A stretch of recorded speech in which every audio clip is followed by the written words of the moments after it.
আমন্ত্রণ দীপ্ত সংবাদে আপনাদের সাথে আছি আমি তারান্নুম জ্যোতি। শুরুতেই জানাবো নিটোল টাটা সংবাদ শিরোনাম। সংসদের বাজেট অধিবেশন শুরু, দেশেই করোনা টিকা উৎপাদনের আশা জানালেন প্রধানমন্ত্রী।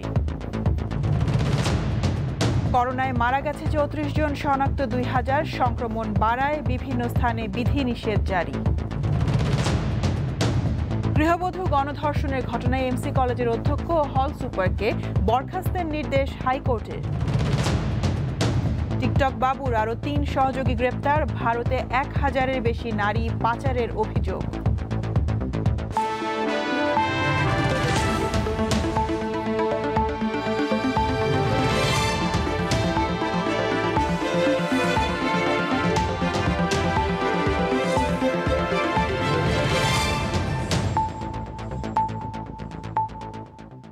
সংবাদে এছাড়াও থাকছে সরিষা বীজের নামে নিষিদ্ধ পপি ক্রয়, মেলেনি আমদানিকারক আজমিন ট্রেড সেন্টারের সন্ধান।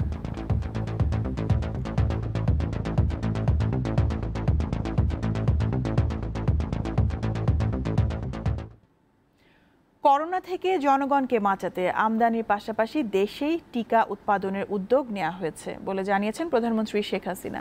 বুধবার জাতীয় সংসদের বাজেট অধিবেশনে তিনি একথা জানান।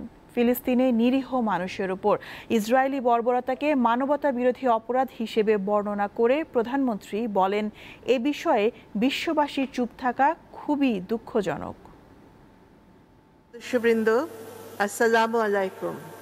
বুধবার বিকালে স্পিকার শিরিন শারমিন চৌধুরীর সভাপতিত্বে শুরু হয় একাদশ জাতীয় সংসদের ত্রয়োদশ অধিবেশন।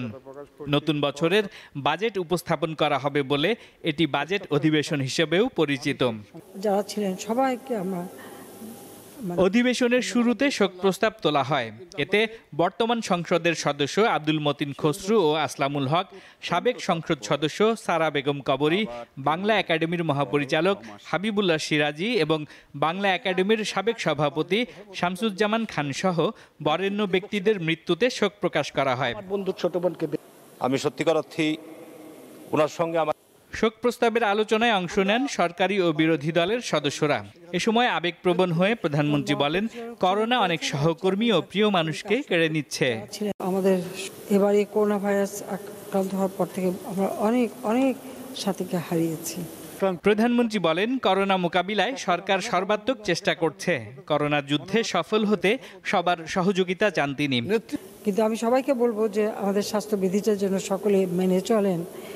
এটা বাংলাদেশের সব মানুষের কাছে আমার একটা আহ্বান থাকবে। আমরা টিকাদান থেকে শুরু করে সব রকম ব্যবস্থা আমরা নিচ্ছি, কিন্তু তারপরেও নিজেরা সুরক্ষিত থাকতে হবে, এটাই চাই। শেখ হাসিনা বলেন, ফিলিস্তিন আমাদের বন্ধুপ্রতিম রাষ্ট্র। দেশটির নিরাপরাধ নারী ও শিশুদের যেভাবে ইসরায়েলি সেনারা হত্যা করছে তা মানবাধিকার লঙ্ঘনের শামিল। এ বিষয়ে আন্তর্জাতিক সংস্থাগুলোকে সোচ্চার হওয়ার আহ্বান জানান তিনি। প্যালেস্টাইনে যে ঘটনা ঘটেছে সে ঘটনা সত্যি অমানবিক। সেই ছোট্ট শিশুদের কান্না এবং তাদের সেই অসহায়তা, তা মাতৃপিতৃ হারা হয়ে ঘুরে বেড়ানো, এটা সহ্য করা যায় না। ইসরায়েল কর্তৃক একের পর এইভাবে হত্যা, এর আগেও হত্যাযজ্ঞ তারা চালিয়েছে। আমরা এই হত্যাযজ্ঞের তীব্র নিন্দাও জানাই। যারা অনেক সময় মানবতার এত কথা বলে কিন্তু এ সময় অনেকেই চুপ থাকে। করোনা পরিস্থিতির কারণে এবার বাজেট অধিবেশন 12 কার্যদিবস চলবে। বৃহস্পতিবার বিকালে অর্থমন্ত্রী জাতীয় সংসদে 2021-22 অর্থ বছরের বাজেট উপস্থাপন করবেন। বিকাল 3 ঘটিকা পর্যন্ত মুলতবি করা হলো। বায়েজিদ আহমেদ, দীপ্ত সংবাদ, ঢাকা। নতুন অর্থ বছরের বাজেটের আকার হচ্ছে 6,03,681 কোটি টাকা। বিশাল এই ব্যয়ের অর্থ সংস্থান করা সরকারের জন্য বড় চ্যালেঞ্জ বলে মনে করছেন বিশেষজ্ঞরা। ব্যবসা বাণিজ্যে গতি ফিরিয়ে আনতে কর ছাড় দিয়ে পরিধি বাড়ানোর পরামর্শ দিয়েছেন তারা। রাজধানীর শেরেবাংলা নগরের বৈদ্যনাথ বংশ পরম্পরায় এ পেশায় কাজ করছেন 29 বছর ধরে। করোনা পরিস্থিতিতে চলমান লকডাউনে জমানো টাকা সব শেষ। পরিবার নিয়ে এখন জীবন চালানো যেখানে দায়, সেখানে জাতীয় বাজেটের কঠিন সমীকরণ তার কাছে অনেকটাই অপ্রাসঙ্গিক। আমাদের মতো খেটে খাওয়া মানুষের জন্য এই বাজেট টাজেট এগুলো যেমন তেমন আমাদের যাতে সুবিধা হয় সেভাবে সরকার হয়তো একটু খেয়াল রাখবে। একই রকম ভাবনা এই ডাব বিক্রেতারও।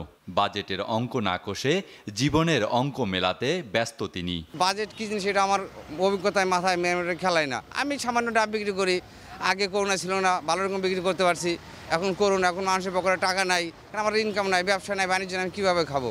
বৈশ্বিক মহামারী করোনাকালে এটি সরকারের দ্বিতীয় বাজেট, আর অর্থমন্ত্রী আ.হ.ম মুস্তাফা কামালের তৃতীয় এবং আওয়ামী লীগ সরকারের 21তম এবং বাংলাদেশের 50তম বাজেট।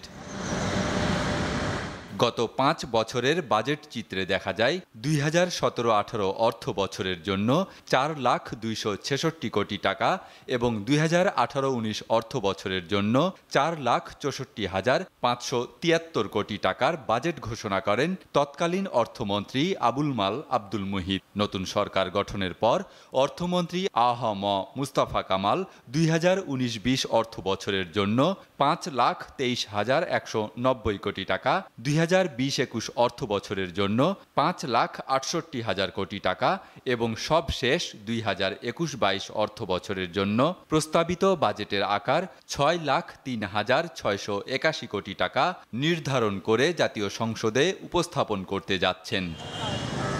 বড় ব্যয়ের এই বাজেটে অর্থ সংস্থান আর রাজস্ব আয় বাড়ানোর ওপর গুরুত্ব দেওয়া উচিত বলে মনে করছেন অর্থনীতিবিদরা। মূলত অর্থনীতির সার্বিক স্থিতিশীলতা এবং প্রবৃদ্ধির সাথে প্রয়োজনে ঘাটতি বাড়ানো যেতে পারে। তহবিলের আওতা এবং পরিধি দুটো বাড়াতে হবে এবং এতে করে আত্মকর্মসংস্থান অনেক বাড়বে এবং সারা দেশ জুড়ে যে সমস্ত কর্মসংস্থান সেটি বেড়ে যাবে। কর ছাড় ও ব্যবসা বান্ধব বাজেটের পরামর্শ দিয়ে করের পরিধি বাড়ানোর কথা বলছেন অর্থনীতিবিদরা।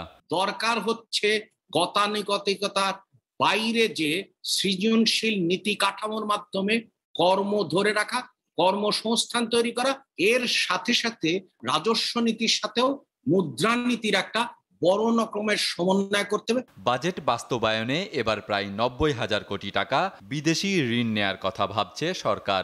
এই টাকার সঠিক ব্যবহার একটি চ্যালেঞ্জ বলে মনে করেন বিশেষজ্ঞরা। আহাদ হোসেন টুটুল, দীপ্ত সংবাদ, ঢাকা। দেশে করোনায় মারা গেছে আরও 34 জন। এ নিয়ে মৃতের সংখ্যা বেড়ে হয়েছে 12,694। স্বাস্থ্য অধিদপ্তর জানিয়েছে বুধবার সকাল 8টা পর্যন্ত আগের 24 ঘন্টায় সারা দেশে 20,259টি নমুনা পরীক্ষা করা হয়েছে। এর মধ্যে করোনা শনাক্ত হয়েছে 1,988 জনের। দৈনিক শনাক্ত রোগীর এই সংখ্যা গত এক মাসের মধ্যে সর্বোচ্চ। নমুনা পরীক্ষা বিবেচনায় শনাক্তের হার শতকরা 9.81।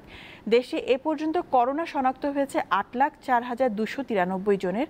এর মধ্যে সুস্থ হয়েছে 7,44,065 জন। 24 ঘন্টায় সুস্থ হয়েছে 1,914 জন। সীমান্তের জেলাগুলোয় প্রতিদিনই আশঙ্কাজনক হারে বাড়ছে করোনা সংক্রমণ। নওগাঁ পৌরসভা ও নিয়ামতপুরে এক সপ্তাহের বিশেষ লকডাউন ঘোষণা করা হয়েছে। এদিকে খুলনা মহানগরীর 3টি থানা এলাকায় 7 দিনের কঠোর বিধিনিষেধ আরোপ করা হয়েছে। বিধিনিষেধ জারি করা হয়েছে রাজশাহীতেও।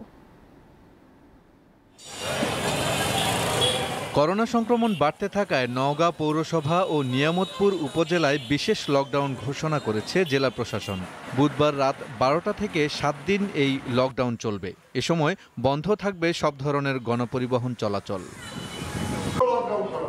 এদিকে 4 জুন থেকে খুলনা সদর, সোনাডাঙ্গা ও খালিশপুর থানা এলাকায় এক সপ্তাহের কঠোর বিধিনিষেধ আরোপ করা হয়েছে।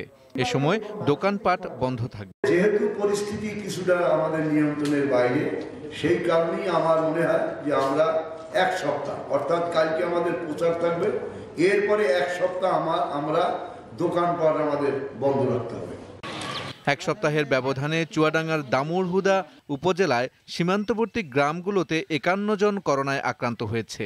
মারা গেছে 3 জন। আমরা এখানে আগামীকালকে কার্পাসডাঙ্গাতে একটা ক্র্যাশ প্রোগ্রামের গ্রহণ করেছি, যেখানে প্রায় 150 থেকে 200 জনের অ্যান্টিজেন টেস্ট করা হবে এবং অ্যান্টিজেন টেস্ট করে যে সমস্ত রোগী অসুস্থ আছেন বা করোনা সিমটম আছেন বা যারা পজিটিভ হবে তাদেরকে আমরা সঙ্গে সঙ্গে ওখান থেকে আইসোলেশন করে ফেলবো। রাজশাহী মেডিকেলে করোনা সংক্রমণ ও উপসর্গ নিয়ে আরও 7 জন মারা গেছে। নাটোরে গত 24 ঘন্টায় আক্রান্তের হার শতকরা 53%।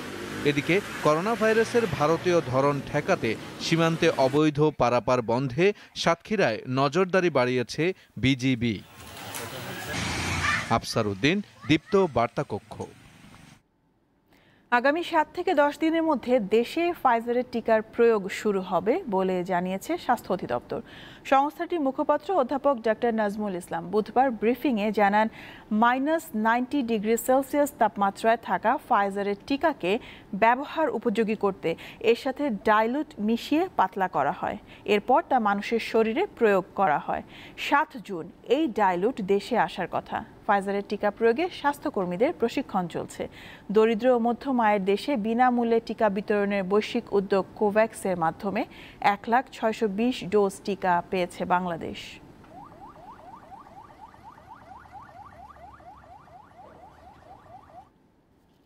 সিলেট এমসি কলেজে গৃহবধূ গণধর্ষণের সময় দায়িত্বে অবহেলার জন্য কলেজের অধ্যক্ষ ও হোস্টেল সুপারকে সাময়িক বরখাস্তের নির্দেশ দিয়েছে হাইকোর্ট।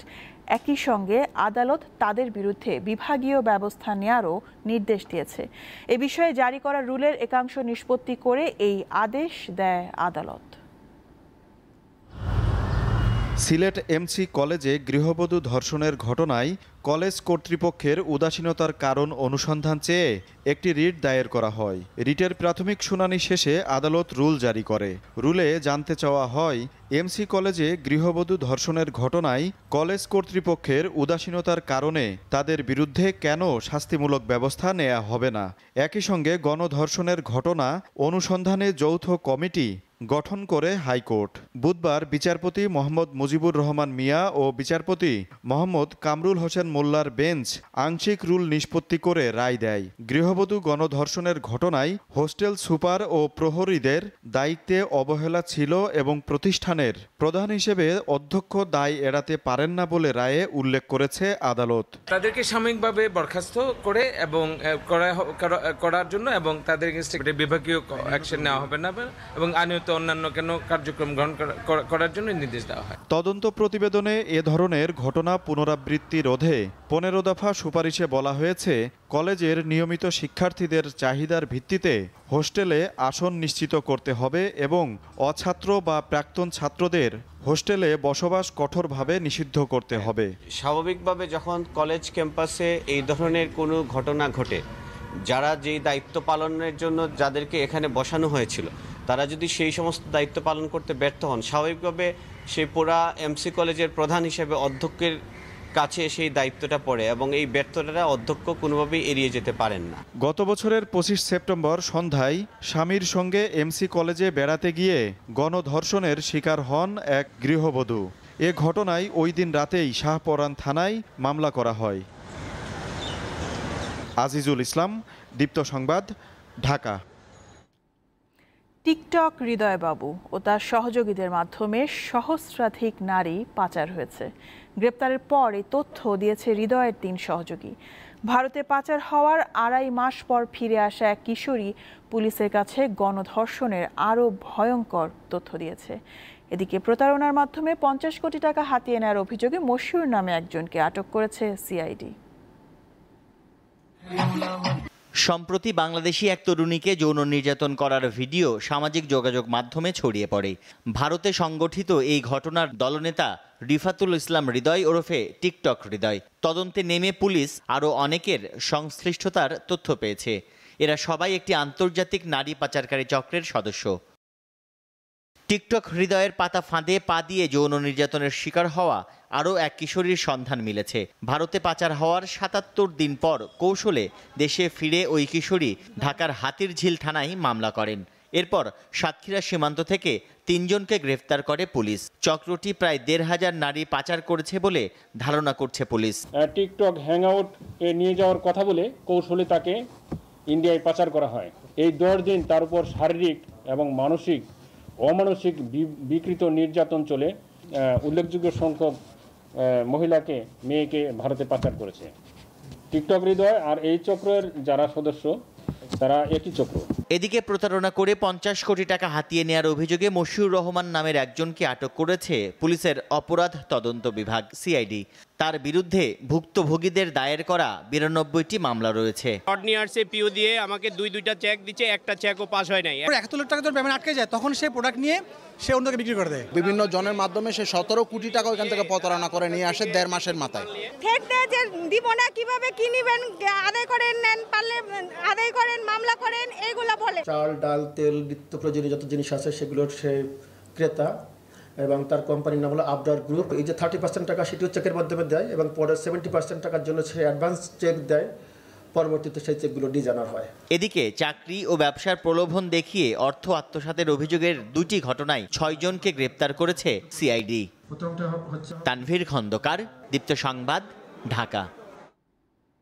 সরিষা বীজের নামে 42 টন নিষিদ্ধ পপি বীজ আমদানিকারক আজমিন ট্রেড সেন্টারের খোঁজ মিলছে না।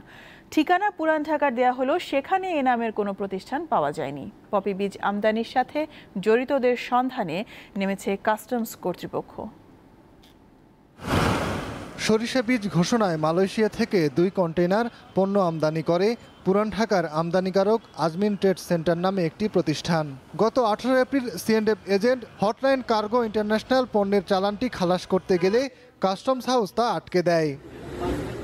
পরে ল্যাব টেস্টে 54 টনের মধ্যে 42 টন নিষিদ্ধ পপি বীজ শনাক্ত হয়। রাজধানীর পুরান ঢাকায় সরজমিনে গিয়ে দেখা মেলেনি আজমিন ট্রেড সেন্টার নামে কোনো প্রতিষ্ঠানের। এমনকি দীর্ঘদিন ধরে এই এলাকায় যারা ব্যবসা করেন তারাও শোনেননি এই নাম।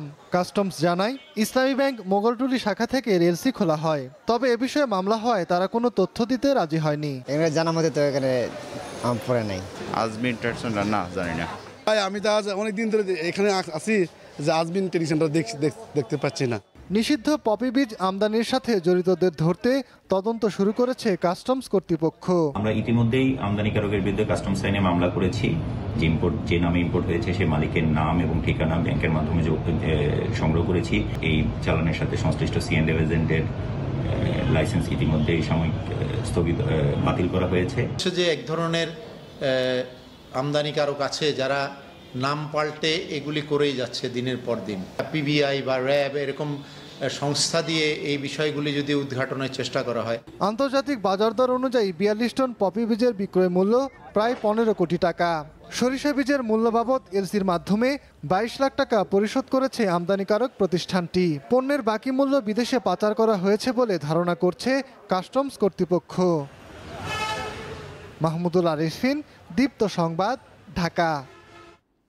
দীপ্ত সংবাদের সময় হলো একটা বিরতির, আমাদের সাথেই থাকুন।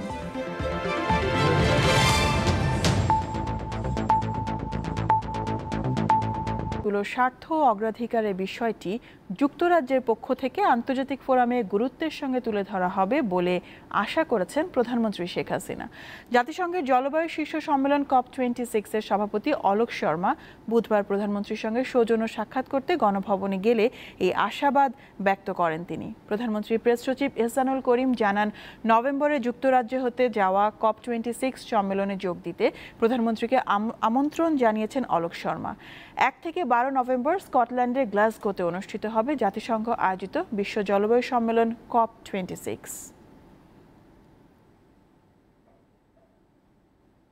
প্রথম ধাপে 371টি ইউনিয়ন পরিষদের নির্বাচন হবে 21 জুন। একই সঙ্গে লক্ষ্মীপুর 2 সংসদীয় আসনের উপনির্বাচন ও 11টি পৌরসভার ভোট গ্রহণ করা হবে। বুধবার রাজধানীর আগারগাঁওয়ে নির্বাচন কমিশনের সভায় সিদ্ধান্ত নেওয়া হয়। সভা শেষে নির্বাচন কমিশন সচিব হুমায়ুন কবির খন্দকার এই তথ্য জানান। তিনি বলেন, ঢাকা 14, কুমিল্লা 5 ও সিলেট 3 আসনের উপনির্বাচনের তফসিলও চূড়ান্ত করা হয়েছে। জাতীয় সংসদের এই 3 আসনে ভোট হবে 14 জুলাই। 11 এপ্রিল লক্ষ্মীপুর 2 আসনের উপনির্বাচন, 11 পৌরসভা ও প্রথম ধাপে 371 ইউপির ভোট হওয়ার কথা ছিল, কিন্তু করোনা সংক্রমণ বাড়ায় তা স্থগিত করা হয়। ইসি সচিব জানায়, বিজ্ঞপ্তি জারির পর থেকে ভোটের প্রচার শুরু করা যাবে। দীপ্ত সংবাদে আরও একটা বিরতি নিয়ে ফিরছি, সাথেই থাকুন।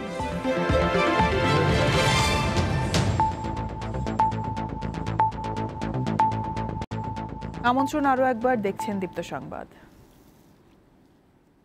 রাশিয়ার তৈরি কোভিভ্যাক টিকা করোনা ভাইরাসের বিরুদ্ধে অত্যন্ত কার্যকর বলে জানিয়েছেন দেশটির গবেষকরা। এদিকে মারাত্মক হওয়ায় ভারতে শনাক্ত করোনার ডেল্টা প্রজাতি নিয়ে উদ্বেগ জানিয়েছে বিশ্ব স্বাস্থ্য সংস্থা।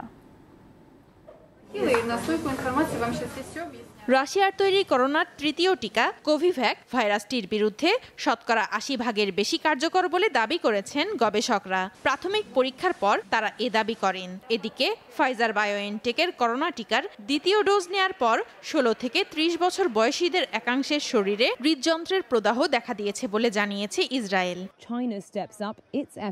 চীনের সিনোভ্যাক বায়োটেকের তৈরি করোনাভ্যাক টিকা জরুরি ব্যবহারের অনুমোদন দিয়েছে বিশ্ব স্বাস্থ্য সংস্থা। ১৮ বছরের বেশি বয়সীদের এই টিকার প্রথম ডোজ দেওয়ার ২ থেকে ৪ সপ্তাহ পর দ্বিতীয় ডোজ দিতে হবে। এ নিয়ে চীনের দুটি টিকা বিশ্ব স্বাস্থ্য সংস্থার অনুমোদন পেল। এদিকে ভারতে শনাক্ত করোনার ডেল্টা প্রজাতি প্রাণঘাতী ও টিকা প্রতিরোধী বলে উদ্বেগ জানিয়েছে বিশ্ব স্বাস্থ্য সংস্থা। ভারতে করোনায় মঙ্গলবার আরও ৩,২০০-র বেশি মানুষ মারা গেছে। বিহার ও উত্তর প্রদেশের পর এবার উত্তরাখণ্ডের ভাগীরথী নদীতে মরদেহ ভেসে আসার ঘটনা ঘটেছে। দেশটির বেশিরভাগ শিশুর শরীরে করোনার সংক্রমণ উপসর্গহীন বলে জানিয়েছে স্বাস্থ্য বিশেষজ্ঞরা।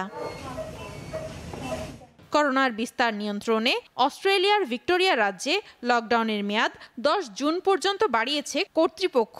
মেলবোর্ন শহরে করোনার কাপ্পা প্রজাতির প্রাদুর্ভাব বেড়েছে। নাদিয়া তাবাসসুম, দীপ্ত, বার্তা কক্ষ। শেষ করব দীপ্ত সংবাদ। নিটল টাটা সংবাদ শিরোনাম জানাবো আরও একবার। সংসদে বাজেট অধিবেশন শুরু, দেশেই করোনা টিকা উৎপাদনের আশা জানালেন প্রধানমন্ত্রী। করোনায় মারা গেছে ৩৪ জন, শনাক্ত ২,০০০।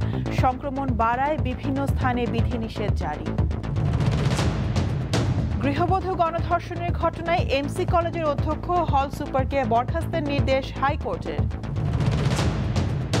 টিকটক বাবুর আরও ৩ সহযোগী গ্রেপ্তার, ভারতে ১,০০০-এর বেশি নারী পাচারের অভিযোগ।